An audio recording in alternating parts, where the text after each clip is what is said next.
Welcome back, everyone. After a quick game one and a short break between games, we're straight into game number 2. Draft is ready for you. I'm joined by Insaney once again for the EU closed qualifiers for ESL 1 Katowice. Wise Monkeys. They look at a completely different league to what I expected. Yeah. Slammed Evil Corporation. The Huskar didn't work out this time. See, Gareth. Walk us through what happened in game number 1. That's why you don't pick Huskar. That's why you don't try to crush people's dreams. Instant karma. Yeah. Nah, I mean, from what I saw, that just looked like a coordinated team. 5 players that, like I said, they just all knew what they needed to do to win, and they just executed. It looked very, very clean. Nothing like... I feel like the most impressive games are the games when no one stands out. Where you just win, but there's like... Did anyone do anything special? Like, not really. It's just everyone did what they're supposed to do. They laned well. Very clean. Yeah. They rotated well. They killed well. Yeah, it was like a game on how a game should look on paper. So yeah, it was interesting to see. So this game, their visages banned out, and this is where it becomes interesting. Can they perform at the same level with other heroes, or is it like a one-trick pony kind of like we've practiced this draft so many times? You've given us our signature heroes. You're not quite sure who we are. Yeah, like I knew this team this summer. They played Drow Ranger like every game. And it was a similar story with them. And then when they didn't play Drow, it was disaster. Oh, yeah? Yeah. Wait, which team was that? Tuho, I think. I don't know, you heard of them? Oh, yeah, they had a sick Lebanese Asuna, right? Yeah. He was like the best player on that team. Yeah, I think Quickfell played on that team, too. Oh, of course, yeah. Okay. Well, Shadow Fiend picked to block the Clockwork SF combo mainly, but also a pretty reasonable mid-hero to go along with their SK Witch Doctor. Evil Corp. A little more focused on the lanes this time, potentially. Definitely more focused on converting kills into towers, though, it feels like, or objectives anyway. Tiny Rasta, Brewmaster, all pretty good at hitting buildings, even taking Roshan to some extent. Yeah. A 4th pick Tusk when you already have a Sand King here. One of them moving to the off lane. Most probably the Sand King, I would assume. I think it's pretty good against Tiny, actually. Spamming that caustic on the creep wave. And... the good thing about Sand King is he's hard for Clock to gank. Or like you need to commit a Dust or a Sentry or like some sort of revelation to get that kill. And then you might not start with boots. Or maybe you do and then you don't have that reveal. So it's like a trade-off. So I think Sand King is actually quite decent against that lane. Even though Tiny Rasta I think is like one of the strongest lanes in Dota. What I'm really curious about though is are they going to pick Venge again as their 5th pick and play like a similar lineup? Because they essentially could play the same style with an SF. In place of the Visage. My eyes caught Twitch chat. They're saying, don't ban Clinks, you fucks. So I don't know if the Wise Monkeys have a Clinks player. It hasn't been banned. It has been left in. Got a bit of minus armor from the SF, but not sure how well I don't know how to it would assess fare Clinks in this game, though. No, you me think neither. it's good? I don't even know how the hero does in general, to be honest. Yeah. I mean, I don't think the hero's necessarily bad, but just feels like they have a lot of ways to like catch him and just prevent him from doing what he wants to do. Yeah, like he strafes, you cyclone him, you hookshot cogs him. Yeah. Oh, chat's just having a bit of fun. Evil Corp are looking for their mid. They've got their off lane, their safe lane. Everything's looking good. Could be a carry still. Yeah, could be a tiny mid, right? Yeah. It's still an option. They banned Luna. That's interesting. I wouldn't like pin this as a particularly good Luna game. I think Luna SF forces you to play in a very specific way where you just force teamfights on enemy towers. How is this for a Timber game? Triple melee core, or triple strength hero in the middle there? But I don't think Timber wins games. Okay. I just have this, I feel like the problem with that hero is he wants to fight, but he only wants to fight when he has stacks. And the only places that he has, it's like, so he's like very mobile, but very immobile at the same time. And he's like amazing in lane, but you gank him twice and then he's like not relevant, I feel. I don't know. It might be a good Timber game. It's not a hero that I'm particularly big of a fan of. He definitely has his ups and downs. Yeah, if like when he's good, he's like the best hero in the game. And then when he's bad, it just feels like he doesn't do anything. So, yeah. No, I'm not sure. Lifestealer, way more like balanced hero. Like it's a very like not a particularly exactly an all-around hero. Does well against Brew and lane. Has that rage to get rid of the Drunken Haze. Exactly. Such an annoying spell as well. Yeah. Pucked around things up for Evil Corporation. Under me has taken the Brew, Hanskin on the Clockwork, so Looks like Frost will be heading towards that safe lane as Tiny. Yeah, so that should be exactly a safe lane Tiny, the Puck mid, and the Brewmaster off lane. It's an interesting core like trio: Tiny, Brew, Puck. It feels like they're gonna lack physical damage later in the game. Even though like Tiny has those like 5 really big hits, overall he's still like a hero that gets kited pretty easily. So they don't really have any real answers to Lifestealer either. Normally, one of the problems with Lifestealer is that he gets countered pretty easily, or like a lot of heroes in the pool do well against him. And I don't really feel like that's the case this game. He's going to have a pretty good game where he's, even without Rage, probably going to be able to output damage. So yeah, they have a lot of like instant burst, but after that, it feels like their sustained damage is perhaps lacking outside of Brew ulti. Yeah. There isn't like much like outside of spells or like abilities, there isn't much damage coming out of their heroes.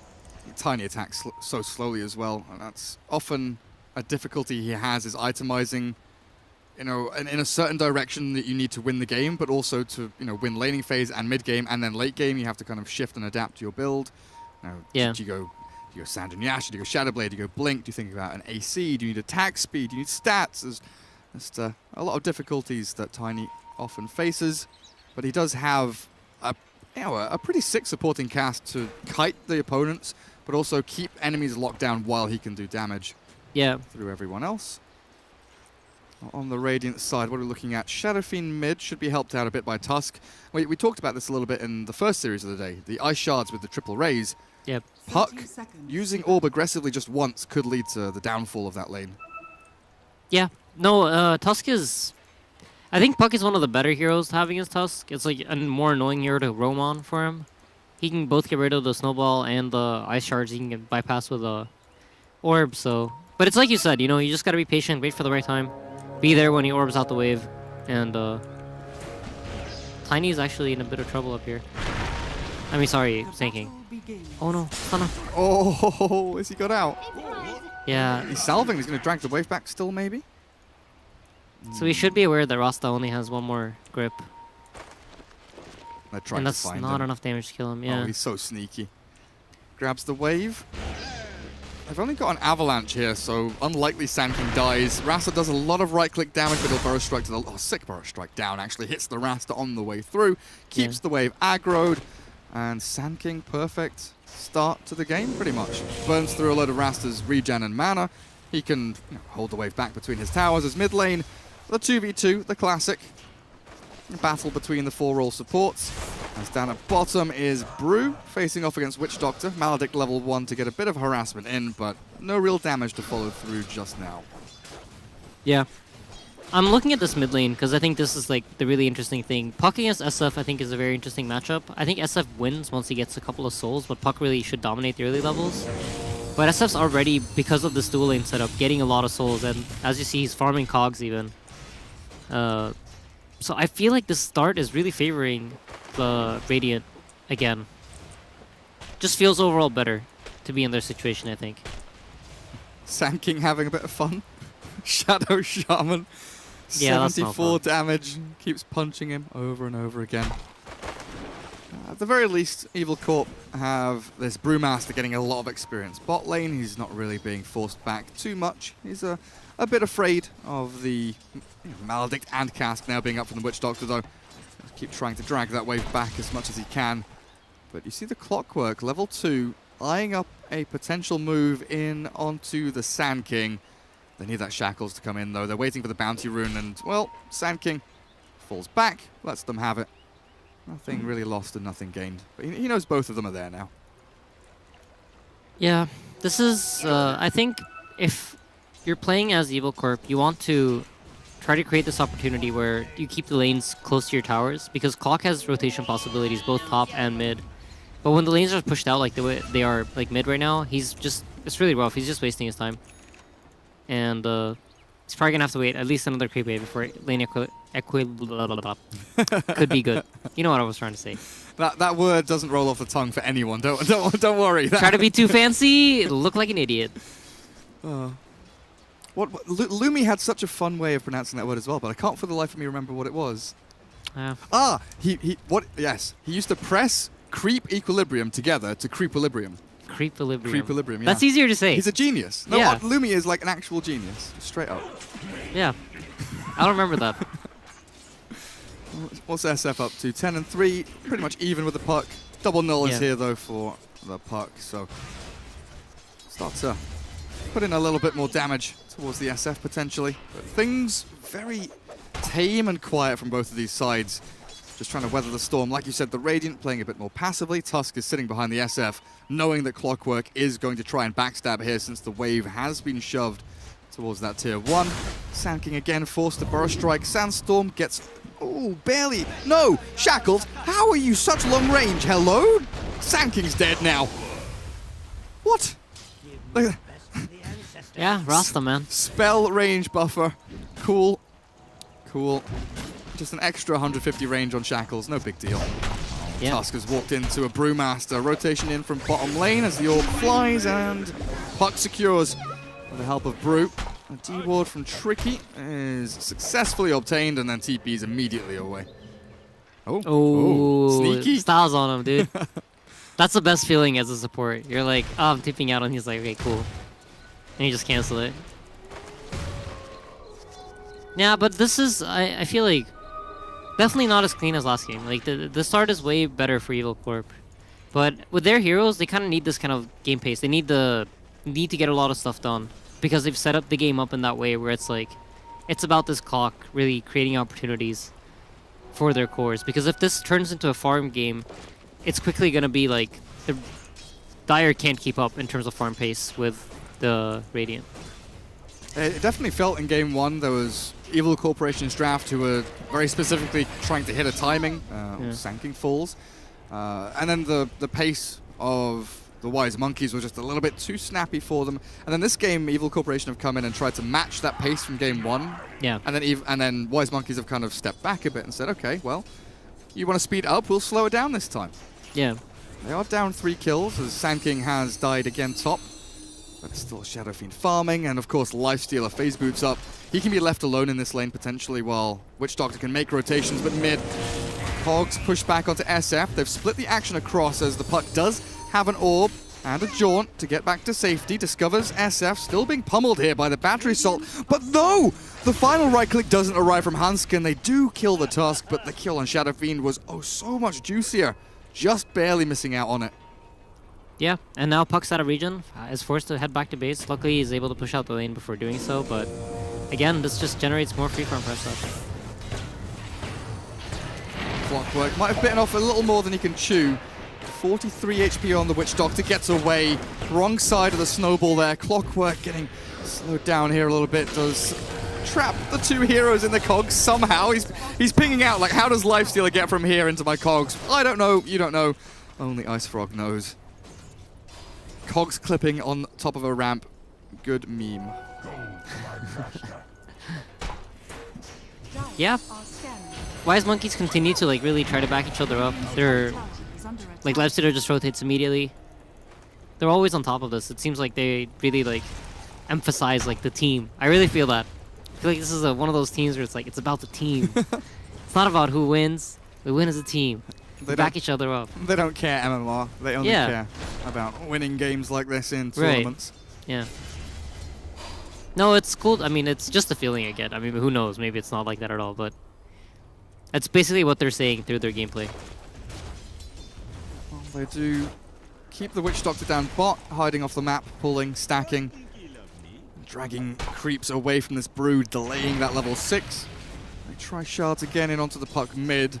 As Hansken not quite scouted, now they see him. Tusk is here with the help of Witch Doctor. They TP'd him in relatively early on as they'll snowball the SF inside the cogs, and with this double or even triple raise, the neutral will get the freaking Prowlers. These things shouldn't exist. Yeah, I mean, who doesn't love those? Huge fan. I'm sure you love when you're stacking a camp for your Gyro or your Sven, whatever it is, and then you get rooted. Top lane, Sand King does fall again. This Shadow Shaman Tiny outputting a hell of a lot of damage, but mid lane Puck. Oh, nice phase shift dodge. Now Dreamcall to turn it back. Clockwork's arriving. Nice shards though, block their advances. Orb over the cross. And the cogs will secure them a kill on the Shadow Fiend at the very least. The Witch Doctor's moving in, but they don't really have much left to give. Cask and Maledict have to help secure this kill with another Burrow Strike in a second. It is up to level 2. Maybe he can go high ground here, and he does! In onto the puck. Oh my god, is she gonna die? Nice jaunt across. Orb of Venom, no, it's the Caustic Finale. The raindrop. Not needed. Very, very tight. Yeah. No, it's those ganks are always very unfortunate. They smoke to rotate up top, and then at the same time, Sanking died. It's like one of the worst feelings as a support duo. You know, you commit all this time to rotate up top, then your core like gets caught right before that, and they're forced to turn back mid. But it's just honestly, this lane seems to be a bit. It's doing a bit too well. It's really strong, so therefore you want to like play it very passively. But when they get this many kills, I hope Tiny goes for this Blink build and just starts rotating around the map and really like opening up the map. Though knowing Nox as a player, he's probably gonna go for a more farm heavy route. Or maybe Shadowblade looks like he's marking up. Gives him a few options. Yeah. He can farm and invis run away. Or he can play aggressively and hunt people down. And you know, provides attack speed, which is on Tiny it's like a huge thing, yeah. Invaluable resource as XL's Lifestealer, Midas before the armlet, gets it around 9 minutes here on top of the phase wand. Now clearing through a stack very nicely. Yeah, looks like he does not want to go for that Radiance build, wants to go for the physical damage. Which in this game is good. You know, you always want to have like this mix of physical and magical damage, which is like a hero like Shadow Fiend is so strong because of this. It's hard to itemize against him because he both has that high magic burst as well as the high physical attack damage hits. So when you only have like one damage type, it becomes a lot. You just buy like Pipe, or you just buy BKB and you're immune. And I like that he's going for this armlet build to balance out the amount of magic damage that comes out from Sanking and SF. Get the punches in. Yeah. Also, 0 armor Tiny. 0 armor Tiny, yeah. Sand King using his Burrow Strike means Tiny backstabbing, being pinged out by the Witch Doctor. They know that this is coming. And Sand King gets far enough back. They can't really chase him, but again, seeing this kind of common setup, or this common thread in the Wise Monkey's play, is once it gets to 10 minutes, like it seems to be that 10-minute marker, they start playing like in a line across from their mid lane towards their off lane or towards their safe lane. They have, you know, a hero or two farming a couple of camps, then they have one holding a tower, and then they have one playing aggressively. They're always within reach as mid lane. They will get picked off one by one. They were within reach, but to die and not to save each other as the two supports fall quickly. Sand King gets a TP away, but they're chasing in. Hanskin deep with the help of the orb and the toss from all the way across the map. They get the kill on SF as well. They were close together.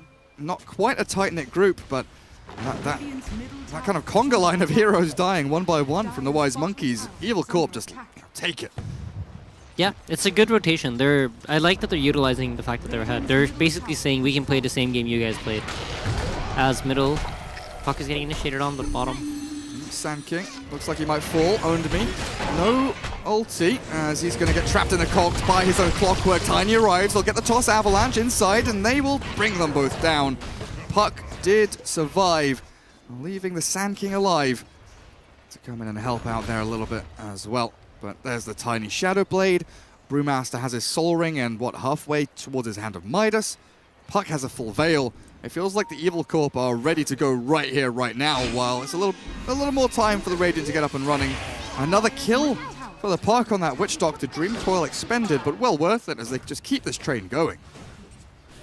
Yeah, no, they're definitely setting the pace the way they should. This Tiny is flying out of Shadowblade, and it's still a while left until SF really wants to fight. I'm curious to see what build he goes for, but I'm assuming he's going to go for some kind of magic build. It's been the trend recently. But as Wise Monkeys right now, you just want to try to avoid fighting. Though it's really hard because there's just so much setup and catch. Like, you really got to stick together and then try to make some kind of bait play and turn it around, I think. Like, you need to farm in a like close group to each other. You can't stay too split on the map unless you have like really good vision, which they currently don't. If you want to play the split game, I think like wards behind a tower, really crucial to be able to do that. Looks like they want to go top though. No points in Epicenter. I mean, it has to be Burrow Strike into raw right clicks here from the Lifestealer. A few more will do the trick, but Onmi is tanky enough to withstand all of that, as back in the Radiant jungle, not only do they get the kill, they get the Serpent Wards down on the tier 2, and really, a defense of this lane is going to cost a whole lot, as WTS does come in with the shards and Snowball, dodging the avalanche, but not quite enough damage to finish off the Rasta. Finally, the Sand King comes in from the back. They'll bring the SF forward. Double raise landing forward, but it looks like the Tiny has escaped, and the puck has arrived. A good cast, bouncing between the two there with the Mallet on. Hanskin dropping low. The two-man burst strike will secure them a kill, but it looks like it's all just too little too late. Tricky. Oh, he's living up to his name and hiding in the trees. Gets a ward down, but he's been found by the Tiny, and no response from the Lifestealer, as we commended the Wise Monkeys in game 1 for their team cohesion, the snappy, crisp plays, and this game, they're falling apart, dying one by one, feeding into these fights very inefficiently. Yeah, this is, I think, the nightmare scenario for them. You really want to emphasize on fighting as a group if you're fighting versus these heroes like Tiny and Puck. The strength of like Tiny and Puck are that they have such short cooldowns, so they can constantly go in, go out, go in, go out. But when you punish them after the first combo of spells, like for example, if you kill a Puck right after he initiates, it really hurts the hero because it's not designed to be played that way. He wants to be able to go in and out and just constantly use the spells over and over again. So when you go into fights like these small kind of skirmishes, 2x2, it's just where Puck and Tiny shine the most. You need to finish someone off ASAP. Looks like Lifestealer is just happy farming into that Radiance up at top for now. Yeah, so he changed his mind. Not going for that armlet, going for the Radiance instead. Is that an indicator that maybe they felt the armlet was just too late, that they're maybe delayed too much and they can't strike together as a team? Maybe now with the Radiance, it might tie up with the Blink Dagger of Sand King a little nicer. I think their timing now is like, their next item timing is SF's BKB. I think that's a really big item that they kind of need to wait for. Sand King Blink, of course, and then I think also SF's BKB, simply just because they're so behind. But now you're looking at round 2 of items on the Dire team, right?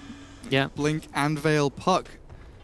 Yasha moving into the SNY from Tiny as they smoke, looking to consolidate the lead they have. 6,000 net worth at 15 minutes already in the pockets of the Evil Corp. Brewmaster up at top. It's been a while since I've seen this, but honestly, it's almost a mirroring of what happened in game 1. But on the other side, Evil Corp going for Vlad's on the Brewmaster, these aura items to try and keep the tempo going, right? They just want to keep that momentum in their hands. Yeah, I think he recognizes that he doesn't really need another initiation item. They already have 2 heroes that can do that. And he's not really in fear of not getting his ultimate off. Really, the only things that can stop him from doing that is the Sand King Stun and Witch Doctor. But because they're most probably going to be initiating with other heroes, he can kind of wait out the Sand King Stun and not really put himself in risk of getting killed before his ulti goes off. So providing that Vlad's Aura is going to be great for his team. I like it a lot more than going something like Midas or some other item. So I definitely agree. I think it's a great pickup. He doesn't need the Blink. And it's a good stopgap. Like, you don't want to go like Lotus or BKB this early on. Yeah. Vlad's is like a good in-between as they go high ground. 16 minutes in, they're trying to beat the Georgians at their own game here. Go for an early tier 3 take. I can't remember what it was in game 1, but I don't know if it was quite this fast. As they'll bring it down with the help of Tiny, Serpent Wards, and that Primal Split.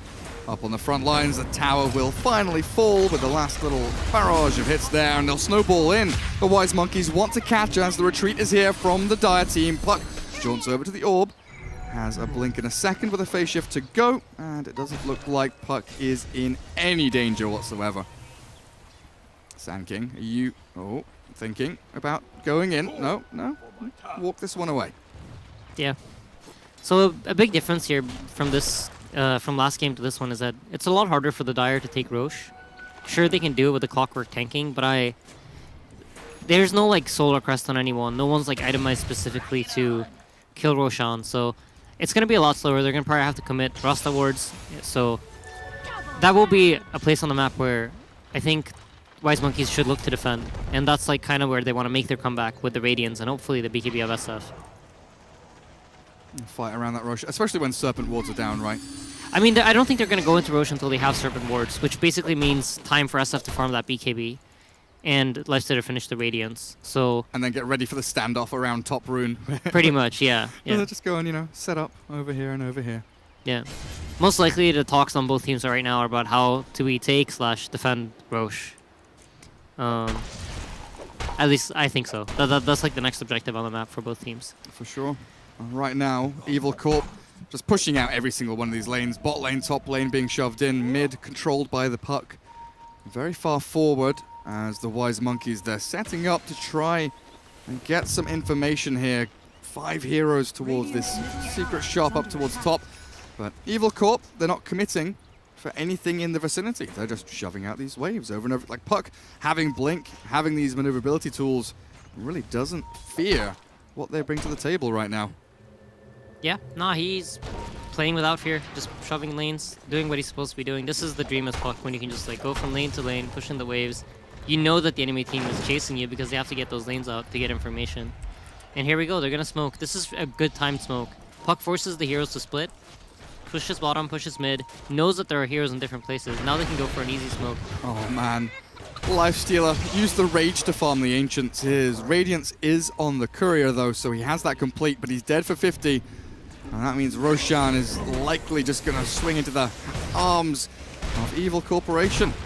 Yeah, one of the big questions when you're like behind in like this is, when do we want to take the fight? Where do we have the best opportunity to win a team fight? And a lot of the time it comes down to one or two things. Either you want to fight at Roche and try to defend it, or you try to fight on your own high ground. And in this case, when you lose that lifestealer, high ground's your only option. Hey, just tiny. Time to go take some racks. The Radiant do have a glyph. So they're scrambling here to try and find a foothold to force Evil Corporation into a position they don't want to be in. You know, it really has been a game of dictation from the Dire. Every step they make has been gospel so far. Like, the Puck is just farming aggressively behind tier 2, not caring at all about Wise Monkey's team fight prowess, knowing that if they're going to fight as 5. And wait for the group up here from Evil Corp. Yeah, this is a sad SF right now. He's like so close to his BKB, but most probably not going to be able to finish it. Might settle his Aquila just to get it before the fight. It'll be interesting to see. Looks like they want to fight at the tier 2. I'm not entirely sure I agree with this, but this is probably some... Oh wow, he even popped the smoke with Puck. Puck has just been playing like here for the past 5 minutes. Yeah, it's a feels bad man moment. And they even infested inside the Sand King. Still waiting for that moment to strike. It's been very patient here from the Dire. Not going hard, waiting for the Serpent Wards more likely than not before they actually go in for a Rax or a tier 3 push. But the net is closing in around this Radiant team as they smoke there, and it's popped almost immediately. Tusk will get a Hex stand, obliterated until the Sand King epicenter with a burst strike as well. The Requiem wound up and the raise lands. 1 turns into 2. Hanskin falls. The Dreamcoil holds the SF back, but it's the Tiny who's caught and likely killed. The Aegis will be taken, and Evil Corp have lost 4 heroes. Puck will try and turn things back into their favor, but the Tiny has so much work to do. He'll look for the Sand King. There's a toss forward. Not enough to kill. The burst strike will turn again, and the Wise Monkeys have held their high ground, and they've held this game. What a beautiful team fight, man. That's what we've come to know and love from our extensive viewing of the Wise Monkeys. Crisp gameplay. I just gotta give this Tusk so much credit. I don't know whose call that is, but I'm gonna give Tusk the credit. Like, did you see how he just ran in there? He just walked in. He just walked in, knowing that my job in this team fight is to tank spells. Sanking winds up the epicenter, blinks in and stuns Brewmaster and some other guy in the back. I want to say it was Rasta. He gets 2 people in that stun. They both immediately die to the combination of them and SF. And all of that is due to this Tusk going in first, tanking the gank, basically saying, you know, it doesn't matter if I die. I don't play for me. I don't want to get credit from the viewership. I don't want anyone to tell me I'm sick. But you know what? I saw what you did, and maybe it was somebody else's call, but you're getting credit. That was so good. Just understanding exactly what his job in that fight is. Not caring about the numbers. Run in, force enemies to sink spells on me. Yeah. And my team can do the rest. Wonderful. Well, WTS still playing a little bit forward here. Witch Doctor just behind him. As Evil Corp do get ready for another top lane push. They still have all their ultis. They did die before they could really cast anything there. You know, Primal Split, Serpent Wards are available, but the Radiant thinking about continuing this battle for the top lane. The snowball back in onto the Shadow Shaman, but the Tiny gonna jump in here. SF down to half HP, but the epicenter, the damage from the Requiem looking huge. Oh, this Brewmaster Promise Plate has got a lot of work to do, but they can't actually control any of these heroes. The SF's BKB doing so much to win this team fight for the Wise Monkeys as the Brewmaster in an awful lot of trouble, and the Serpent Ward's farmed up 13 to 20. 2 team fights in a row, through Aegis, through smokes, through whatever they throw at them. These Georgian guys are just so good. Yeah, they're really playing extremely well. They're just teamfight execution and coordination. It's really beautiful. They're all using all their spells correctly, and it feels like feels bad, man. Why is the Tiny there? Yeah, something along those lines. It's like you're like talking about, yeah, we won so a team. Good, guys. Everyone played so well. Then he goes to the shop and buys a ward, and it's like, wait. I bet he didn't even have his camera on himself. No, for sure he didn't. Yeah. How did I die? Like, is a Tiny here? Feels bad, dude. So SF, 1 BKB charge used, two team fights won. Yeah. That's pretty good sign so far, and now he can start thinking about his next items. As Lifestealer also considering the Manta style to come in after his Radiance. I don't know, right now it just feels like if you're in the position of Evil Corp, it's just, the game is falling apart. I really think like for them it's, mentality-wise it's rough. You know, you had this huge lead, you felt like the game was in your hands, and then you just crumbled at the enemy high ground. As now, yeah, they're looking to take control of the Radiant jungle, and I think for them, it's, again, you need to find this good fight where you manage to initiate on SF and kill him before his BKB. That's going to be like the main thing for them. The only problem is that they're always going to get epicentered when and if they do that, and they don't really have any BKBs to avoid any damage from that tanking. They're always going to get caught. Yeah. I mean, that's like a 12,000 to about 6k net worth lead still for E-Corp, but they've halved the lead there, as experience is actually in favor of the Radiant team now, as we're seeing level 15 talents coming up. Sand King has his Sandstorm DPS, big, very, very big. Movement speed on the SF, obviously along with that spell amp, but even the Witch Doctor, having 5 armor on a Witch Doctor. Who doesn't take 75 damage though? Come on, man. I always do in my pubs. I'm just looking at it and I feel sad. But it's super weird for me. The biggest one that I've looked at and questioned was when OP was playing Tinker like 3 or 4 months ago, and he picked literally the opposite talents to what I've always been picking. Oh yeah? Yeah, because this was back, you know, when you were like spell amp, you had some sick stuff on Tinker, and he would always go for like plus 150 HP, plus 3 armor or whatever. Like they look like awful numbers, but yeah. When you start to think about how he plays it, he puts himself like in harm's way a lot more often than not. Yeah. It's just utilizing the talents. No, that's the cool thing about the talents. Like you can justify different ones depending on how you play as middle lane. Finally a pick onto the Tusk. That one hero that's been getting in their way so very often. Maybe they find the SF as well.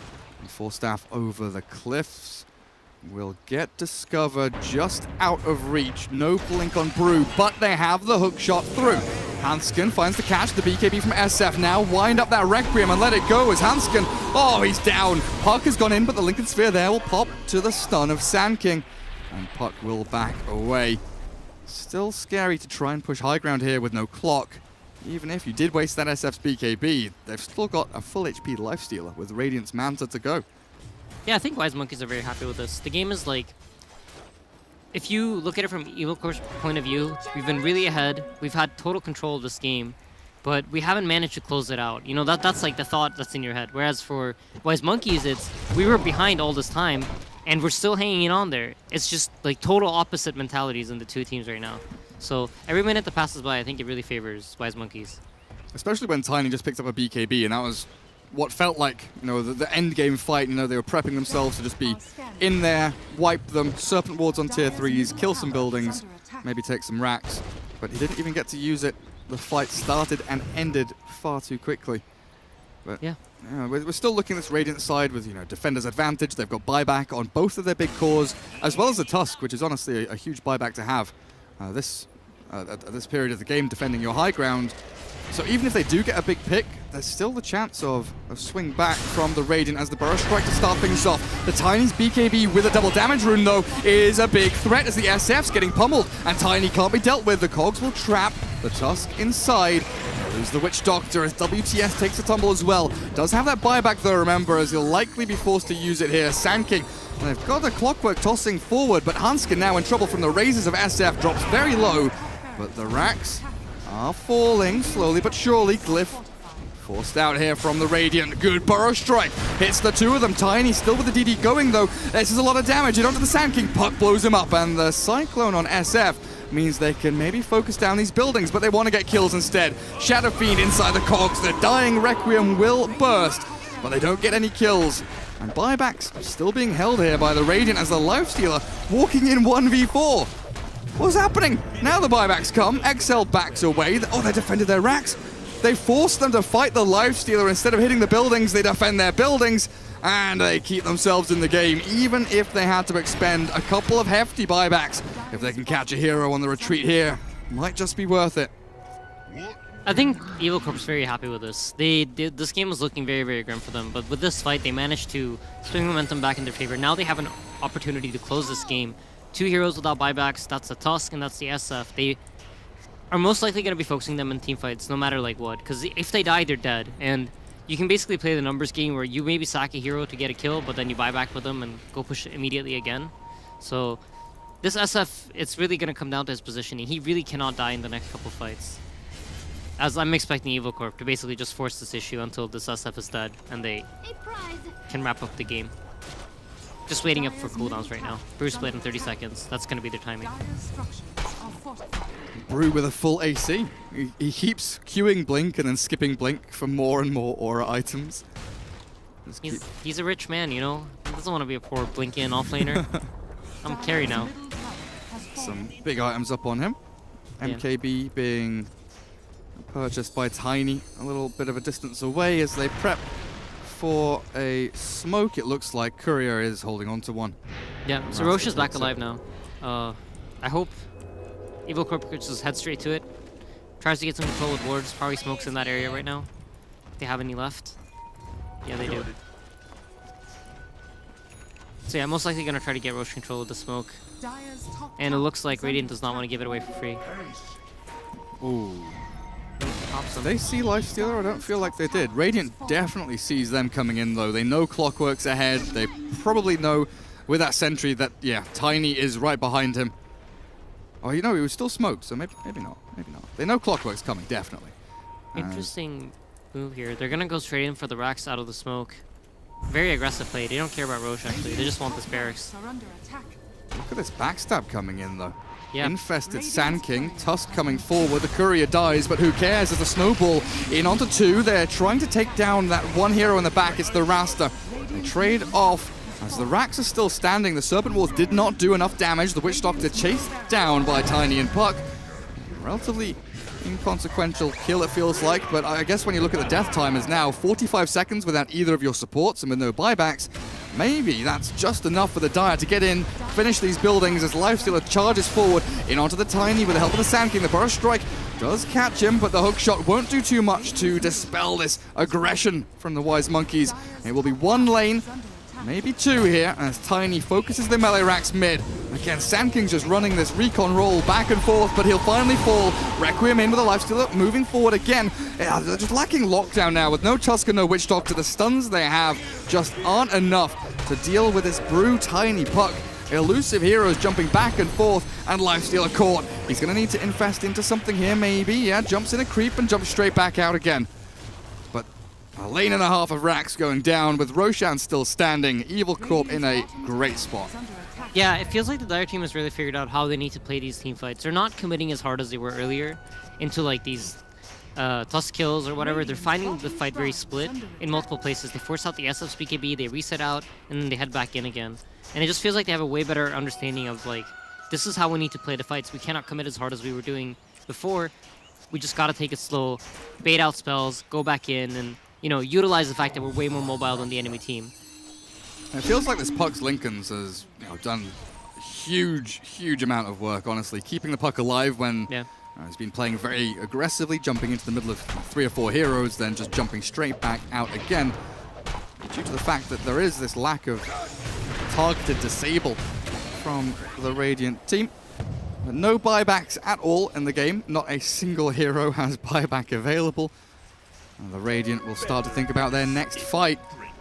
Moving forward across the river.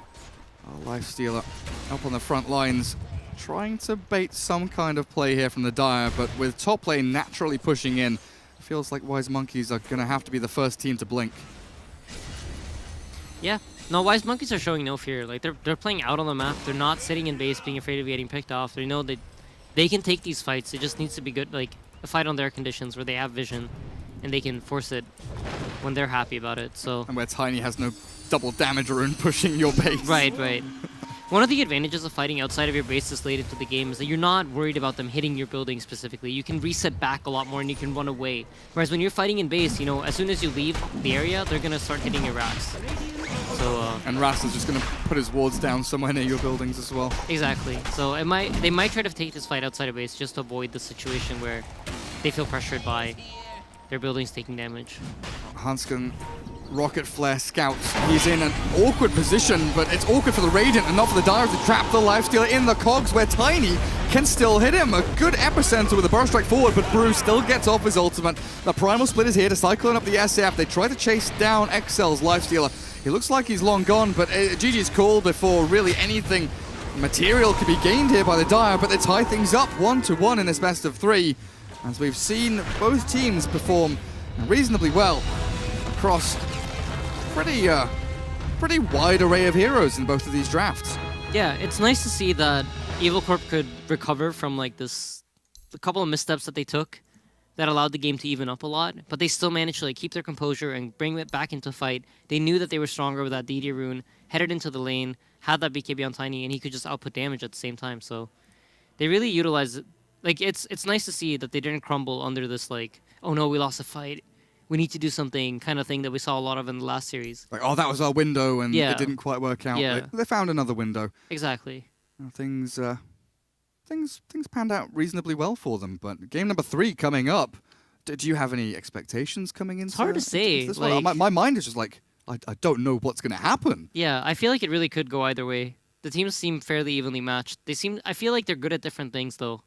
I think this kind of like pick-off style fits the Evil Corporation a lot more, whereas Wise Monkeys are just like, we play team fights. We're good at team fighting. That's where we're going to beat you. And yeah, I think it's going to be interesting to see. That's what it's probably going to come down to. You could definitely feel like Evil Corporation's, maybe understanding develop, because I think the Tide ban in this game, second phase, was pretty heavily indicative of like, we're scared of them just grouping up and running at us as 5, but we'll find out. Game 3 coming up after a short break, so guys, honestly, just don't go anywhere.